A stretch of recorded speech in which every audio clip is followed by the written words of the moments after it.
ಬೆರೆಯುವ ಈ ರಾವಣಗೌಡ ಇಂದು ಲಕ್ಷ್ಮೀ ಪುತ್ರ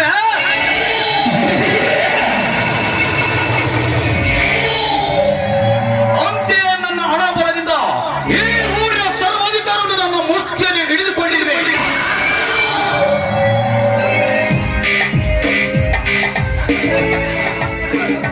ನನ್ನ ದರ್ಪದಿಂದ ಕಡುಬರ ಸೈನ್ಯ ಕಟ್ಟಿ ಧರ್ಮೇಂದ್ರ ಬೆನ್ನು ತಟ್ಟಿ ಆ ಕಾಲ ಭೈರವರ ಭಂಡಾರಕ್ಕೆ ಅವನು ಕಣ್ಣಿಟ್ಟು ದೋಚಿಬಿಟ್ಟೆ.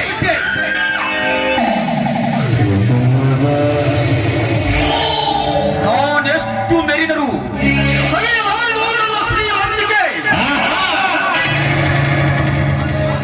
ಒನ್ನಿದ್ದರೂ ನೆಮ್ಮದಿಲ್ಲ, ಮೊನ್ನಿದ್ದರೂ ನೆಮ್ಮದಿಲ್ಲ ನನ್ನ ದೇಹಕ್ಕೆ.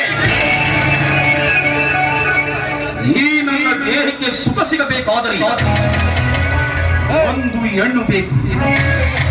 ಆ ಹೆಣ್ಣು ಅಧಿಕಾರಿ ಅರಣ್ಯ ಆಗಲೇಬೇಕು. ಆವಾಗಲೇ ನಾನು ಕಾಲ ಭೈರವರ ಭಂಡಾರಕ್ಕೆ ಬೆಲೆ ಸಿಗುತ್ತದೆ.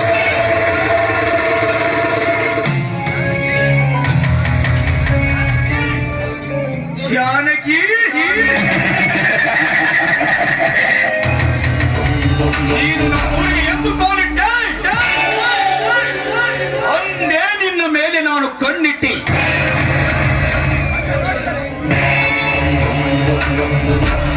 ಒಮ್ಮೆ ನೋಡಿದರೆ ಮತ್ತೊಮ್ಮೆ, ಮತ್ತೊಮ್ಮೆ ನೋಡಿದರೆ ಮಗದೊಮ್ಮೆ ನೋಡಬೇಕೆನಿಸುತ್ತದೆ ರೂಪರಾಶಿಯನ್ನು. ಹೇಗಾದರೂ ಮಾಡಿ ಆ ನಿನ್ನ ಗಂಡ ರಾಮಕುಮಾರನ್ನು ಕೊಲೆಗೈದು ನಿನ್ನ ಮಕ್ಕಳನ್ನು ಸೆರೆ ಬಡಿದು ನಿನ್ನನ್ನು ನನ್ನ ಗ್ರಾಮ ಕೀಳಿಗೆ ಒಲಿಸಿಕೊಳ್ಳದಿದ್ದರೆ ಗಂಡು ಗುಂಡಿಗೆ ಸಮುದ್ರದಲ್ಲಿ ಹುಟ್ಟಿದ